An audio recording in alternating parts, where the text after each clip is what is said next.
penalty. It was red card because I even told him, my friend, it's penalty. It's red card, sorry. And then after referee gave him red card, so lucky for us. Of course, you made the breakthrough with a header, but the second goal, you've just given the ball away, and you look really angry with yourself. Is that what gave you motivation to chase in? Yeah, sure. I think this kind of things is always is what we try in the training pitch. So when he got the ball, I know it will be difficult for him to have another option. The only option to do is shoot it. So I was in front of him and he tried to pass, and unlucky for him and make mistakes. So lucky for me and score the second goal for my team. Of course, we've got a little look at the new boy, Thiago. How do you think he settled in for his half? I think not only me, all the world know how he's capable to do. He's one of the best players in the world, so we are lucky to have Jaco in our team, and I think today he showed that he's a great player. Great stuff. Well done today. Thank you. Right, Liverpool. Right, Liverpool's front three off at your peril. Jamie Carragher has rejoined us. But actually, was there an inevitability about what we saw in the second half once Chelsea had gone down to 10? Yeah, I think Liverpool dominated the ball, kept the ball moving, played with a higher tempo, and it was always a matter of time, I think. You know, with the front three wasn't involved. Would that be for Frank Lampard? Yeah, I think Frank would have, you know, wanted to go in at half-time with at 0-0, and then obviously this situation happened, and you know, it is a red card. Great movement again, and a little bit disappointing that you go in at half-time now, a man down, which I think, you know, affected the game in the second half. I just want to mention that pass. I mean, Jamie will probably know better than any of us. Yeah. When you try a long pass, you normally get the ball out your feet, and then you know when a ball's right in front of you. When Henderson hits that, I think it was the second angle there, the ball is right in front of him, on top of him, really, almost stuck under his feet. That is some pass. We know it's a great pass. It's a long ball right into his path, but that one there, look, it's not set out. It's right underneath him. He has to dig it out, doesn't he? Yeah, that's what makes it more special. That is that fantastic pass there. Listen, we know about Mane's run. He does that all the time, as Ashley's mentioned. But that is, you won't see. I don't want to go too early because it's only the second game of the season, but you won't see many better passes than that this season. It was a brilliant ball, but how key is the movement from Mane? It's fantastic movement, David. I just want to just highlight there that Mane does it twice. He's got into what I would call a brilliant position. He's actually hiding just behind Christensen there. And as a defender, you know, we're looking at the ball and you relax. You thought, I've got him here. I'm in a good position. You can see the Chelsea bodies there. They've got plenty of people back. But what he does is he just reacts and he goes, and it's such a well-timed run. You can see it. Oh, and he's got that half a yard on Christensen, and by that time, it's just too late. I just want to take it back here because people that maybe say, is it a red card or not? Hold on. Oh, let's just take that back. You can see as that ball's just dropping over his shoulder there, he's a yard away from it. Just there, and I've got no doubt at all that here they've got that right foot up, maybe just knocked it past Kepa. So for people at home, is it a red card? Absolutely no doubt. They've come to the right conclusion there. This is what I love. American football fans, NFL fans will like this one because you get that Jordan Henderson right there as the quarterback, and then you can see Sadio Mane is on the move. He's your wide receiver. He makes a brilliant move, and you can see Christensen is static. He doesn't see the run because he's in the peripheral vision, and by that time it's too late. Perfect timing, perfect pass. It's a brilliant piece of play from Liverpool's point of view, and that gives you such a big momentum for the second half. Well, we saw the replays, of course. You say no doubt a red card, but Paul Tierney gave yellow. Was that, do you think, buying himself some time? Is that the way perhaps referees might go if there is doubt in their mind on these big decisions now? Listen, maybe. I think the question was initially when we saw it in real time, was the ball too far away from Mane? Could he have, you know, got to the ball? We can see that when Jamie looks back at it now, we slow it down. We saw that on replays, but obviously it's not easy for the referee. So you know VAR's there to help you out in some ways as well. And I can understand why, because maybe he felt the ball was too far away from Mane. The keeper then comes and clears it, but at the end of the day, we got to the right decision and it was a red card. The goal, right in the first goal, actually, right in.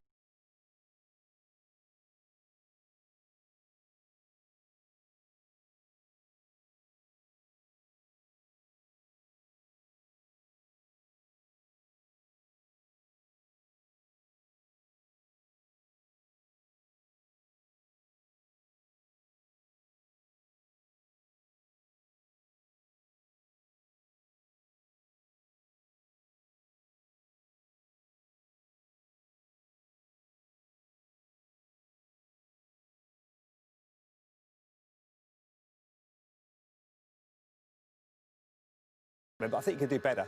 I really do. I think from Chelsea's point of view, I think if you look at the players that maybe made the mistakes, Christensen, Alonso, that's why they brought in Chilwell.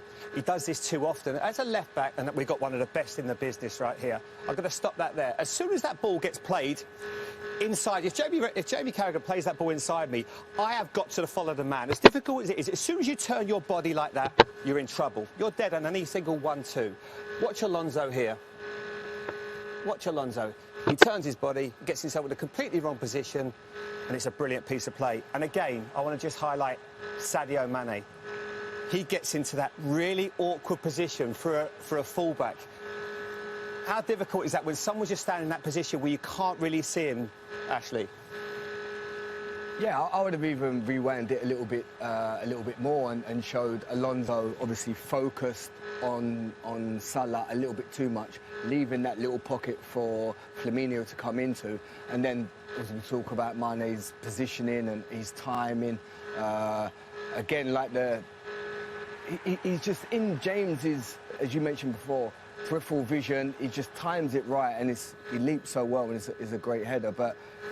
That front three, their movement and timing just makes those runs so well from out to in. Salah does it.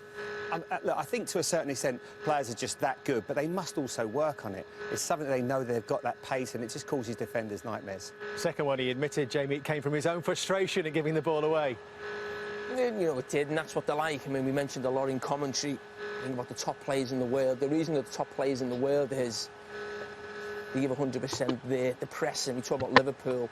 And that's what killed Chelsea, I felt, in the first half. Yes, it was only 0-0, but Chelsea, they just strangled them in that midfield, and that was just more evidence of it in that second half. Listen, I just come in before and I said to the lads, as players, you go through tough times at different times of your career, and that goalkeeper's going through a really tough time. Or I think we all agree he's possibly not good enough for Chelsea at this moment. You actually feel sorry for him a little bit now. And actually, there's a new goalkeeper. Looks like he's going to come in. So I don't think there's too much more we can say about the goalkeeper, because it must be tough for him. He's going through a real difficult, period at this moment for him. We're talking about being critical of him, and that's our jobs, if you like. But you do feel for him, because I can think back at sometimes I was going through my career, but it wasn't going great, and he's just having one of those nightmare moments at the moment. You hear things, you read reports that Edouard Mendy transfer is edging ever closer, but still Chelsea not saying too much on that one. Jamie, what have you spotted on this? On the second goal? I think Jamie's pretty much summed that up well, but I think the boys touched on it in commentary. Mane is just brilliant. I love the way, after he loses the ball, the first thing he does is, can I win it back for my team? They're a great example to any players. They're a front three that are full of pure quality, but first and foremost, they work so hard for the team. Actually, the teams that you played, and you had forwards that used to do this, you don't need passengers. You can't have passengers in the modern game. And as soon as he loses that ball, his first thought is, can I get it back? Look, the keeper's made a mistake. That's unfortunately the way the modern game is now. You want your keepers to play out from the back. We saw David De Gea make mistakes doing it. A lot more keepers will make mistakes. And that's why they want to get in a new goalkeeper. That's why they're getting in a new left-back. And obviously that's why Silva will play. And that's why I think the three players that made the big mistakes today are the players that probably won't be playing when Frank has his best 11. A tweet from Cesc Fabregas this evening, Jamie. I'll say it again, Sadio Mane, best player in the Premier League. Well, I said he was best player last year. I would have said he was... well, to be fair, Kevin De Bruyne got player of the year, and I think Jordan Henderson got the other one. But certainly for me, I thought Sadio Mane was Liverpool's best player and would have been very close in the running, certainly. I think certainly one of the top left-sided attacking players in world football, there's no doubt about that. And, I mean, I love him. I mean, I say this all the time. I think it's well documented. And you think of all those players there. Gary done a big thing on Monday night about Salah. You talk about Virgil van Dijk, the goalkeeper as well. But for me, I always go back to Mane, because he was the first big signing for Jurgen Klopp, and they got that signing got Liverpool into the Champions League in Klopp's first full season. And without that, I don't think it goes on from there. Then other players come, there's more revenue comes into the club, but he was the one who came initially, and he's been almost a constant from day one with Jurgen Klopp, and he's an absolute superstar. And I mean, I was actually thinking of the headed goal he scored there. I don't know if you remember, there was a goal John Barnes scored. I can picture John Barnes heading the ball in for Liverpool. I think it was away at Aston Villa, almost come behind himself and heading it in. I can picture a white kit. And we love John Barnes. We played with John Barnes. And John Barnes is always in Liverpool's best 11. Best ever 11, wide left. I think when Mane finishes, that is a serious discussion. And I can't believe I'm saying it, because John Barnes for me is like a god. But what that man has done since he come to Liverpool, he is going to be really pushing John Barnes for the all-time Liverpool 11 when he finishes for me. Big claim. He's a hero of yours as well, isn't he? Yeah, I mean, they're totally different players, I think. John was a dribbler, he was silky, he ended up being a central midfield player. I can't see Sadio Mane play as a central midfield player one day. But I think the beauty of this Liverpool team is last week we were talking about Salah, this week we're talking about Mane. They're a team full of superstars. They are indeed. Tough afternoon for Frank.